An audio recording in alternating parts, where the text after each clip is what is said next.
Hello community ya Pi Network Tanzania na hata katika viunga vya Afrika Mashariki na nchi jirani ambazo wanaongea lugha yetu ya Kiswahili. Watanzania ndugu zenu, tunajivunia kwanza kwa kuikuza lugha hii adhimu ya Kiswahili. Tunatarajia kuifanya lugha hii ya Kiswahili kuwa ni lugha mama katika mataifa ya Afrika. Tukaziondosha zile lugha ambazo ziliweza kututawala kama Kifaransa, Kireno, Kiingereza. Tukaweza kuzitupilia mbali huko, tukabaki na lugha yetu ambayo ni lugha ambayo inaakisi na kumulika historia na kumulika tamaduni ya Mwafrika, lugha ya Kiswahili. Natumai huko mliko mnanisikia na kunielewa. Nataka kuzungumzia jambo moja ambalo aidha linawachanganya watu au watu wameshindwa kulielewa na wengi wamelikatia tamaa. Leo ni tarehe 22 na si tarehe 21. Alhamisi ya tarehe 22. Swala lenyewe ni kuhusiana na ununuaji wa sarafu ya Pi katika haya masoko ya exchange na kisha sarafu hiyo kuirudisha katika Pi mainnet, kuileta katika wallet ya Pi ambayo ni Pi browser. Kuna baadhi ya viongozi na pia kuna baadhi ya pioneer wanakuwa na mkanganyiko, kipi ni sahihi. Sasa mimi nitalizungumza hili katika hali iliyokuwepo sasa hivi.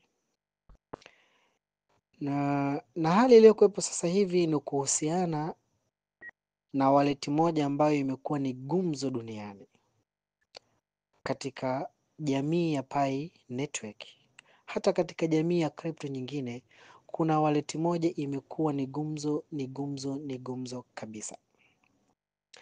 Wallet hiyo imeweza kudiriki kununua kwa siku ya jana Pi zisizopungua milioni 80. Sio Pi za shilingi milioni 80 au Pi za dola milioni 80. Imeweza kununua Pi, idadi ya coin ya Pi milioni 80 kwa siku moja, zaidi ya milioni 80. Na wallet hiyo imeweza mpaka sasa hivi kumiliki idadi ya Pi milioni zisizopungua 155 mpaka sasa hivi. Ikazua gumzo wallet hiyo katika mitandao ya cryptocurrencies duniani, wengi wakihusisha wallet hiyo na wallet ya Binance, wakisema kwamba huenda hawa ni Binance wanazinunua Pi katika soko hilo la OKX na kuzirudisha katika Pi wallet. Lengo labda wakitaka kutengeneza liquidity pool au lengo wakitaka kutengeneza scarcity au lengo wakitaka kutengeneza demand, kutengeneza hivyo. Kila mtu akawa anaongea la kwake. Lakini mimi sasa Msafiri nataka niongee kwa muktadha mwingine kabisa. Leo hii wa Tanzania au wa Afrika tunaonekana ni nchi maskini sana, au ni bara maskini sana, kama vile Donald Trump alivyotuita, anavyotuona ni miongoni mwa mabara ambayo ni maskini duniani. Ikiwemo Tanzania, kweli sisi ni watu maskini. Lakini sisi na umaskini wetu ndio tunaoogopeshana kuhusiana na hizi masuala ya crypto. Inafika hatua tunaambiana kwamba haifai kuzinunua sarafu na kuzirudisha katika katika wallet ya Pi kuzichanganya na zile Pi ambazo umefanyiwa migration. Sasa hebu kaa na ulitafakari hili. Mtu, tumchukulie ni mtu. Hawa wanaosema ni Binance sawa. Tumchukulie ni mtu mmoja. Au ni watu wameungana. Wanazinunua Pi kutoka katika exchange ya OKX na kuzipeleka katika wallet zao za Pi browser.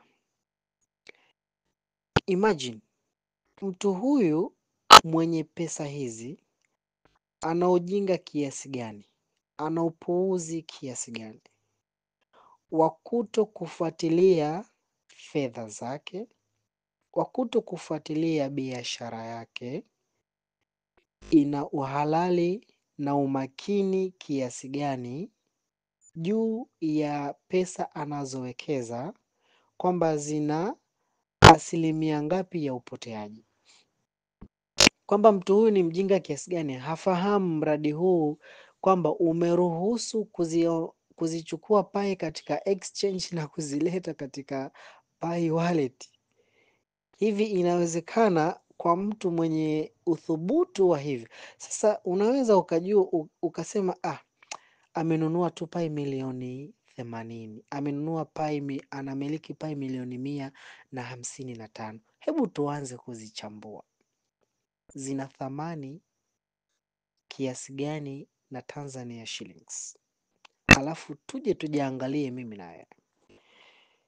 Tukianza na hizi Pi milioni 70 alizozinunua, zinakadiria kuwa na dola milioni 56 za Kitanzania, milioni 56,128,606.73. Yaani mtu amenunua dola, yani amechukua dola milioni 56 na kwa Pi zaidi ya milioni 80 ni sawasawa na dola za Kimarekani milioni 63, ambazo hizi dola milioni 63 tukichukua kwa reti ndogo tu ya dola moja sawasawa na 2,500, inakaribia ni bilioni 100. Can you imagine? Mtu amechukua bilioni 100 kwa siku moja, yani kwa siku moja mtu amefanya muamala. Nazungumzia siku ya jana tarehe 21. Mtu ametoka huko na bilioni zake 100 akazipeleka OKX, akanunua Pi akazileta katika Pi browser. Jumla yake akawa na Pi milioni zaidi ya 155. Sasa milioni 155 hizi ni dola, ni Pi milioni 155. Tukizizidisha mara reti ya Pi sasa hivi ambao ni 0.8 na 0.8 kama na 13 hivi, yaani Pi moja ina thamani ya 0.813 kwa reti ya sasa hivi. Tukizidisha mara Pi zake alizokuwepo nazo ambao ni Pi milioni 155, atakuwa amewekeza dola za Kimarekani milioni 126,015. Mtu huyu tangia Pi iwe listed katika masoko ya exchange mpaka leo hii ameweza kununua Pi zenye thamani ya dola za Kimarekani milioni 126,015. Sijui tupo? Au naweza nikasema anamiliki Pi zenye thamani kwa usahihi. Sasa kwa usahihi, anamiliki Pi zenye thamani ya reti ya sasa hivi ya 0.813, anamiliki Pi zenye thamani ya dola za Kimarekani milioni 126. Ikumbuke huyu mtu amenunua pai kwenye ikiwa ina reti tofauti tofauti. Tuliona pai wakati ina reti ya $1.5. Tuliona miamala ameweza kununua pai milioni 40. Alinunua pai milioni karibia 32 ikiwa pai ina $1.5. Sasa pai imeshuka ina 0 hiyo, lakini licha ya kushuka kwa 0.813 ana sawasawa anamiliki $1,126,015 ambayo hii dola hii ukiconvert sasa kwa rate ya T shillings, tujalie kwa rate ya 2,600 kwa sasa hivi, mtu huyo anamiliki trilioni 300 bilioni 27,639,000. Kwa kifupi tu ni sawasawa anamiliki trilioni 327. Hapa tunazungumzia trilioni 327. Nini maana yangu sasa kukuletea haya mahesabu? Maana yangu ni kwamba mtu huyu ana upuuzi kiasi gani, kwamba sisi ni werevu, kwamba Watanzania ni werevu, tunauelewa sana wa kujua kwamba pai iliyokuwepo katika masoko ya exchange haifai, ni haramu kuirudisha katika pai browser au kuileta katika pai wallet yako na kuzichanganya zile pai zilizofanyiwa migration na kuzichanganya na hizi pai za OKX au pai za Bitget au pai za MEX. Haifai. Ikiwa wakati huo wewe uwezo wako mkubwa sana, yani mkubwa sana, umenunua pai za T shillings milioni 1. Yani hapo ndio tunasema kwa Mtanzania amenunua pai kubwa sana sana ni milioni 10. Yani mtu amechukua milioni zake 10 akazinunulia pai. Wakati huo kuna mtu anamiliki pai zenye thamani ya trilioni 327, alafu still amezihamisha kutoka katika OKX kuzileta huku katika wallet ambazo sisi tunaambiana leo haifai, ziache kule kule. Je, mtu huyu unavyodhani maarifa yake, ufuatiliaji wake, elimu yake ni sawa na ya kwetu sisi? Kama mtu anaweza kumiliki kiasi hiki cha pesa, atashindwa kufuatilia na kuelewa mradi huu malengo yake ni nini? Sasa lengo langu la pili kukuletea hizi mahesabu. Je, huyu mtu mwenye hizi pesa trilioni 327 hajaona mradi mwingine wa kuinvesti pesa yake ili aweze kupata faida zaidi ya hii? Niulize tena swali.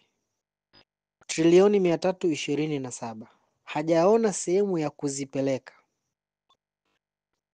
ili aweze kugeti faida zaidi ya hiyo aliyowekeza? Hata huku kwenye hizi exchange, kwenye hizi sarafu, kwenye biashara ya crypto, kwa nini tusione kumenunuliwa bitcoin hizo? Au kwa nini tusione kumenunuliwa BNB hizo? Kwa nini Pi Network? Tafsiri yake sasa nikupe tafsiri yake. Tafsiri yake ni kwamba mtu huyu kwanza anauelewa huu mradi kinaga ubaga. Kama kwa siku ya jana ameweza kununua pai zenye pai zaidi ya milioni 80. Pai, yani idadi ya pai zaidi ya milioni 80 kwa siku moja. Tafsiri yake ni kwamba mtu huyu kuna kitu anakijua sisi hatukijui. Mtu huyu bila shaka hanunui pai akiwa anasubiri ipande thamani auze. Mtu huyu ingekuwa ananunua pai anasubiri ipande thamani auze, angeziacha pale pale aliponunulia. Yaani si amenunua OKX, basi angeziacha pale pale OKX kama ni holder, yaani ameziholdi, amezishikilia kusubiria ipande nini, price aweze kufanyaje, kuuza. Kitendo cha kuzihamisha kutoka OKX na kuzileta katika Pi Wallet, tafsiri yake mtu huyu anasubiria kitu kingine, either anasubiria open mainnet. Hiyo ni sababu ya kwanza. Na kama anasubiria open mainnet, ili siku ya open mainnet ndo tutajua price halisi ya Pi, basi mtu huyu atakuwa anafahamu siku ya open mainnet kutakuwa na price tofauti na hii iliyokuwepo katika masoko ya exchange. Ndio maana mtu huyu akazihamisha Pi kutoka OKX akazileta katika Pi Wallet. Hilo ni sababu ya kwanza. Sababu ya pili, mtu huyu anataka kuzihamisha zile sarafu za Pi kuzipeleka katika exchanger nyingine, na huenda exchanger hiyo nyingine ikawa bado haijailisti hii coin ya Pi network. Kwa hiyo lengo lake anasubiria hiyo exchange anataka kuihamishia hiyo Pi ilist Pi azipeleke huko, huenda ikawa price ikawa ni tofauti na ya sasa hivi. Sasa kwa mantiki hizi mbili, inawezekana mtu huyu anayewekeza matrilioni, sio mabilioni, matrilioni ya pesa zake, matrilioni ya T-shillings, ana uelewa wa ukaribu sana na hii sarafu ya Pi, na ndio maana anazinunua kwa wingi alafu anazihamisha. Tafsiri yake hataki kuziuza katika soko la OKX. Yaani hiyo ndio tafsiri yake ya 100%. Hataki kuziuza katika soko la OKX. Anazinunua Bitget, anazihamisha. Tafsiri yake hataki kuziuza Bitget. Anazinunua OKX, anazihamisha. Tafsiri yake hataki kuziuza OKX. Sasa anataka azipeleke wapi? Ndio wengi wakaanza kuunganisha doti kwamba huenda hii ikawa ni wallet ya Binance. Kwa sababu gani wengi wanasema huenda ikawa ni wallet ya Binance? Kwamba mtu binafsi hawezi kuingiza mguu wa pesa zake za trilioni hizo za pesa kununua sarafu, lakini imeshuhudiwa huko nyuma Binance walifanya huu mchezo katika sarafu zingine kama vile walivyofanya katika sarafu ya Bitcoin, walivyofanya sijui katika sarafu ya nini, sarafu zingine kama nini sijui walitaja hapo sarafu. Binance ilionekana ile sarafu wakati ipo katika kipindi cha pre-sale, waliweza kuzinunua zile sarafu katika wallet yao nyingi, mamilioni ya sarafu. Alafu sarafu ilivyokuwa sasa listed sasa katika trading, ilivyoingia katika liquidity pool, Binance wakapeleka mzigo wao pale, wakawa wanaweza kufanya trading pale katika liquidity pool. Kwa hiyo wakahusinisha doti kwamba huu mchezo Binance washauzoea, ni michezo yao. Kwa hiyo inawezekana hii ikawa ni wallet ya Binance kwa sababu kwanza imeweka pesa nyingi sana, imewekeza pesa nyingi, na kama ingekuwa ni mtu binafsi anataka kutengeneza scarcity, yani kutengeneza ule uhaba wa Pi kuwepo katika hiyo exchange ili auze, angeweza kuzinunua alafu akazihold yeye mwenyewe binafsi. Kitendo cha kuzinunua na kuzihold mwenyewe binafsi, pale pale kwanza unatengeneza demand, hapo hapo unatengeneza supply. Kwa hiyo unapokuwa umezishikilia zile sarafu hazipo katika pool ya exchange, wanazo wawekezaji, alafu kuna wengine wanazihitaji, tafsiri yake kitendo cha wengine kuzihitaji, hiyo ni demand. Alafu sasa supply inakuwa wewe ndio mwenye supply. Sasa unaamua, kwa sababu watu wanazihitaji na naziuza, nauza, soko thamani inapanda, price ikipanda unaziuza. Sasa yule amezihamisha kabisa. Kitendo cha kuzihamisha kabisa, huyu sio mtu binafsi, hii ni taasisi. Na kama ni taasisi, huenda hii ni taasisi ya exchange. Inawezekana labda ni Coinbase au ni Binance, wengi wanaihusisha na Binance. Sasa kama ni Binance, sasa tujalie ni Binance. Sasa tafsiri yake, baada ya open mainnet, Binance kawaida yao hawalisti coin ambayo ipo katika pre-mode, yani ipo katika building. Maana sasa hivi Pi bado ipo katika building, ipo katika ujenzi, lakini ni ujenzi wa mwisho. Sasa sarafu ya exchange ya nanilio ya Binance hainaga hizi desturi ya kuilisti coin ambayo bado imeshikiliwa na wenye mradi, yani wale holders wakuu bado ni wao wenyewe wenye mradi, core team bado wenyewe ndio mradi uko katika mikono yao. Kwa hiyo inakuwa uhuru unakuwa hamna, kwa wao hawataki kuishikilia sarafu ambayo haina uhuru bado sheria hazijawa rasmi, kama sheria za seki hazijawa rasmi kwenye mradi ambao bado upo katika wahusika wenyewe, kwa sababu mradi bado upo katika ujenzi. Hizi ndio miongoni mwa sababu ambazo Binance hawajaweza kuilisti Pi. Kama mwenyewe founder mwenza mwenyewe anavyojiita, Nicholas anajiita founder mwenza, alivyosema kwamba tunategemea kuingia katika open mainnet soon. Kwa kama tunategemea kuingia katika open mainnet, inamaanisha kwamba bado tupo katika enclosed mainnet au tupo katika pre mainnet, mainnet ya awali au mainnet ya mwanzo, bado hatujaingia katika ile mainnet kuu, ndio inaitwa mainnet, katika ile mainnet ya wazi. Sasa kwa tukiingia katika open mainnet, Binance ndio ataweza kuilisti sasa Pi kutokana na sheria zake. Kwa Binance itakapoilisti Pi, uaminifu wa hii sarafu utafanyaje? Utaongezeka. Uaminifu utakavyoongezeka, inamaanisha kwamba Pi itapanda nini? Thamani, kwa sababu imeingia katika exchange kubwa kama Binance. Sijui tuko mpaka hapa?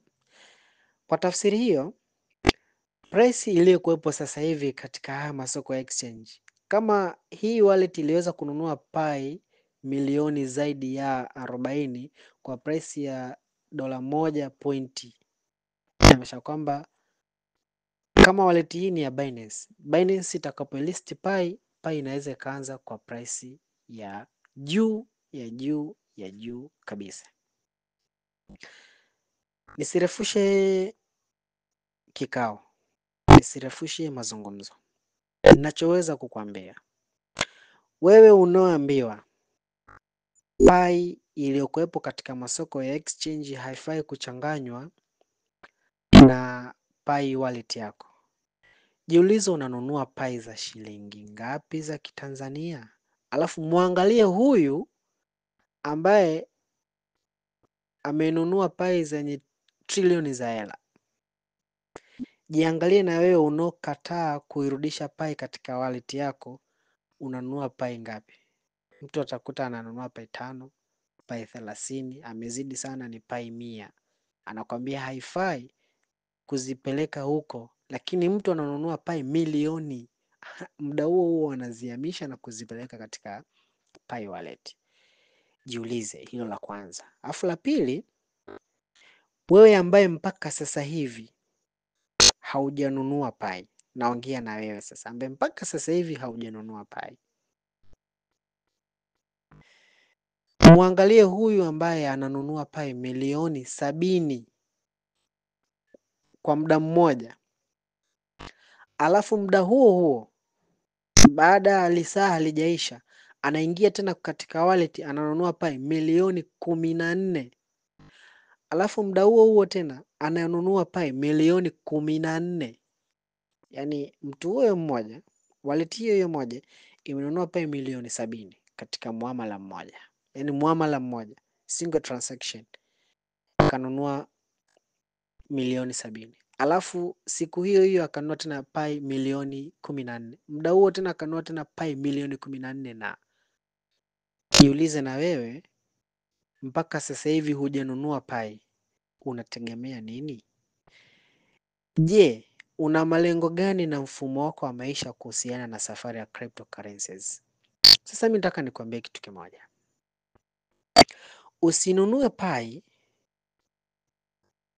kwa malengo ya kwenda kuchungulia OKX. Je, price imepanda ili uuze?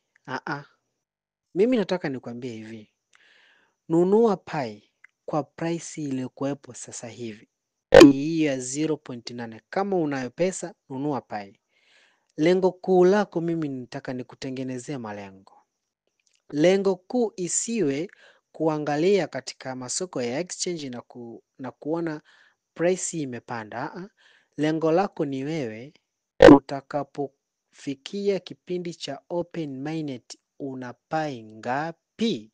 Yaani hilo ndio lengo lako, kwamba mimi ninanunua pai nizihifadhi ili open mainnet itakapotokea, hata kama ni mwakani mwezi wa kwanza, mwakani mwezi wa tano, mwakani mwezi wa sita, itakapokutwa na open mainnet, je, nina pai ngapi katika wallet yangu? Sio unanunua pai unasubiria pai imepanda price unauza. Leo hii utauza pai kwa $5, alafu baada ya wiki moja pai inazinduliwa ina thamani ya $500. Wewe umeuza kwa $5 pai zako zote 50. Umepata faida kweli, kwa sababu ulinunua wakati pai moja ina thamani ya 0.5, imepanda $5. Ukiuza pai zako 50 utakuwa umepata faida kubwa sana mno. Lakini baada ya wiki moja pai inazinduliwa katika open mainnet ina thamani ya $500. Je, utawaambia nini watu? Utaiambia nini nafsi yako na subira yako? Subira yako itakuwa imekufikishia wapi? Kwa hiyo mimi nakusihini nyie mnaonunua sarafu za pai, kwanza msiogope kuzirudisha katika wallet zenu za pai network. Moja. Pili, unaposhauriwa ununue pai leo hii ina thamani ya 0.8, hata ukione imeshuka mpaka 0.002 au 0.00001 kipindi hiki cha enclosed mainnet, usimlaumu aliyekushauri ununue pai. Usijione umekosea pesa yako kuipeleka kununua pai kwa sababu price imefanyaje, imeshuka. Niamini, nategemea kupitia haya maneno yangu wewe unaosikia lugha ya Kiswahili, pai hata ishuke ikawa na 0.70 kipindi hiki cha enclosed mainnet, isikushtue wala kukushangaza. Itakapoingia open mainnet, pai haitaamka, haitaanza na hizi price zilizokuwa zimefika katika kipindi cha enclosed mainnet. Pai katika kipindi cha enclosed mainnet mpaka sasa hivi ile haya yake imefika $3. Mfano tukajalia kesho ndio open mainnet, basi pai haitaweza kuanzia na price ambayo ilifika thamani ya juu katika kipindi cha enclosed mainnet, haitaweza kuanzia na $3. Itaanza na zaidi ya hapo na kuendelea. Kwa hiyo maana yangu mimi kukwambia haya ni kukupa uhakika kwamba pai inaruhusiwa kununuliwa, moja. Pili, inaruhusiwa kurudishwa katika pai wallet. 3, nunua pai kwa malengo ya open mainnet. Usinunue pai kwa malengo ya ikipanda price uza. Kila mtu ana malengo yake. Kila mtu ana magoli yake. Sasa sikukatazi wewe kuuza pai yako, ni ushauri. Hata Pai Core Team wametushauri usiuze pai yako, lakini haukatazi wewe kuuza, umeshauriwa. Hii tunatoa sisi ni ushauri, usiuze pai yako. Kipindi cha Enclosed Mainnet tumeshapata uhakika wa 100%. Tunategemea kuingia katika Open Mainnet. Tusubirie Open Mainnet kutakuwa na nini. Baada ya kusema hayo, nisiwachoshe. Ni mimi pioneer mdogo kuliko wote, Msafiri Mzirai. I'm dropping the mic in Kiching.